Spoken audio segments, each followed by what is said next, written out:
Good morning mga ka-blissful!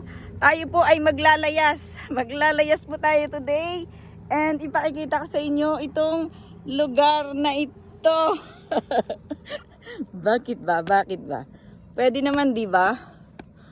O, ayan. Nasira yung isa kong hawakan. So, gusto kong i-zoom sa inyo yun. Pwede ka ba siyang i-zoom? Hindi. Bakit hindi? Okay. Good morning po mga ka-blissful. Ayan, ipakikita ko po sa inyo itong possible mga 15 minutes po from our place. And karugtong po yan ng ilog. Yan po ang ilog. Ilog. Ang ilog. Okay. It has a nice, napakaganda pong kapaligiran, di po ba? Well, is that yun lang po. At ako po'y maglalakad. And samahan po ninyo ako. Ito po ang aking gustong ipakita sa inyo. Parang para siyang what do you call that? Parang sea water, like pwedeng mag-swimming. Di po ba? Hello Ate Carol. Good morning diyan. Good morning po sa ating lahat mga ka-blissful. Yes, yan, samahan po ninyo ako maglakad. And ngayon po ay mag-aalas 12 ng tanghali. Ay, hindi pa ako nakakakain. Pero gusto ko po kayong ilakad. Ayan po, maglakad po tayo. Diba? Ang ganda rin naman, diba? Nakaka-relief ng ating mga pagkalungkot. At malapit na po ang taglamig. Malapit na po ang mga kalungkutan. Pero bakit tayo malulungkot? Ay, nandyan po kayo. Kasama ko. Dito ba? Good morning mga anak. Good morning Lara, Nico, and Jacob. Eto na si Mami. Lagi nyo na akong nakikita.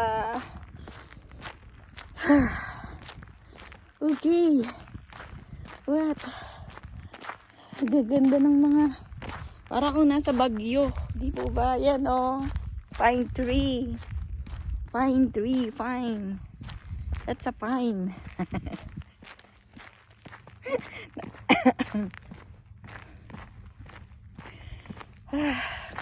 Ano bang ating pagkukwentuhan? Ipakikita ko po sa inyo yung aming dadaanan. And mapupunta po tayo sa corn place. Kung saan ay sabi po ng mga kaibigan ko. Good morning. Sabi po ng mga kaibigan ko ay pwede na daw pong mag-harvest ng corn. At isasama ko po kayo. Not today. Possible tomorrow. Tomorrow po siguro tayo ay pupunta doon. And hindi lang po mais ang nandoon. Ang by the way, ako po ay nakaputi. Nakaputi po ako. Parang alam niyo po bang gusto ko lang pakaputi at di po ba't ang kaputian ay purity. Di po ba? Purity. Good morning talaga. Ang sarap po ng aking pakiramdam at ako po ay nakainom na ng 4 na basong tubig. Warm po siya. And yes, masarap po ang pakiramdam ko at ako po ay masigla. Siyempre, naligo. Nag-exercise. And ito, namamasyal po. Para po ipasyal ko kayo sa akin pong mga pupuntahan. Isasama ko po kayo lahat. Ako po ay ngayon ay papunta sa city. Sa city po. Sa city. Tayo po ay maglakad. At ipakikita ko po sa inyo ang daan. Ang daan ng aking pupuntahan. Gusto ko po kayong isama. And dyan lang po kayo. Okay. Ako po ay sasakay na sa car. And yay!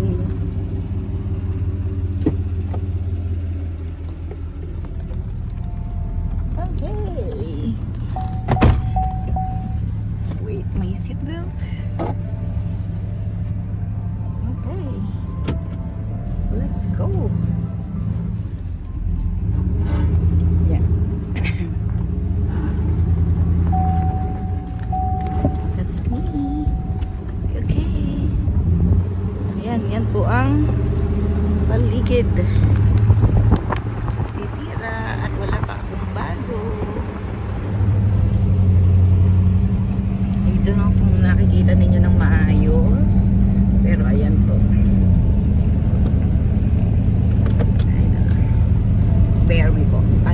Nagustuhan po ninyo ito. At ito po ang una kong pagpapakita ng daan. Kami po ay nasa service road. And ito po yung may nasira pong lugar dito na kaya hindi po ito pwedeng daanan ng iba pa. Ayan po yung farm. Ito po ang farm na malapit po sa amin. Nakikita po ninyo.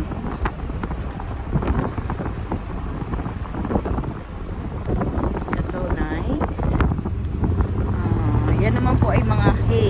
Hay lang po ang nakatanim diyan. And yan po ay pagkain ng kanilang mga bayo, baka, at kung ano-ano pa, mga hayop. Yes, ito po ang service road. I believe na this is pang tatlong farm malapit sa lugar namin. Ayan po, oh. Dito. Ganyan ang farm po dito. Ayan, ang tawag po namin diyan is mushroom. Big mushroom. May mga lumang ano po dito. Mga lumang infrastructure. Like building. Ayan, tignan niyo po. Ayan, okay, yan, okay. Eh, sorry po kung mahangin. Baka mahangin, hindi nyo na ako marinig. Sasaraduhan ko po ang aking window. Close my window. Ayan.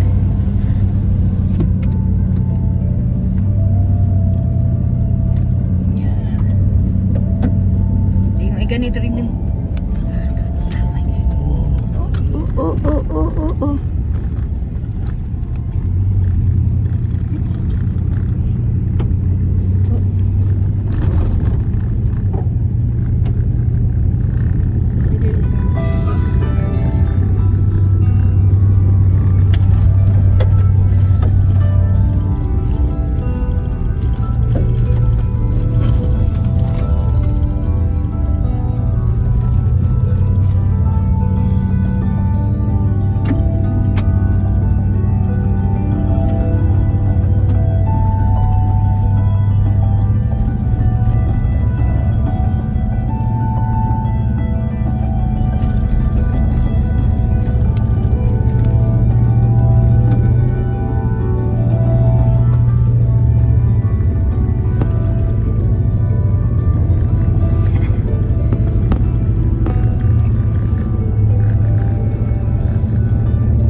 Isa pa po yung house na farmhouse.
siyang dalampasigan.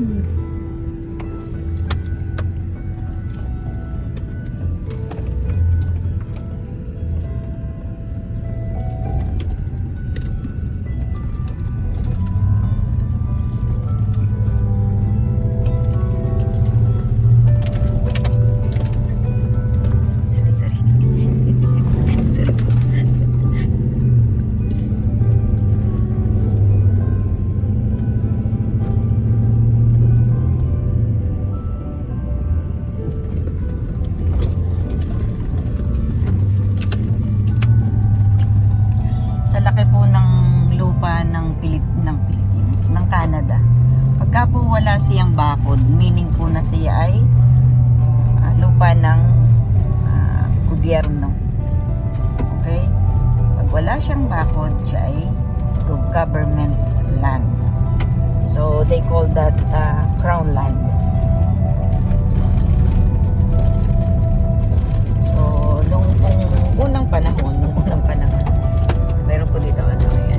Papunta po diyan, sa baba diyan is para siyang small village. And yan, ito po ay papunta rin po ito, ang daan pong ito ay papunta sa pinakang bayan, may tugtong. So, nandito lang po tayo sa service road.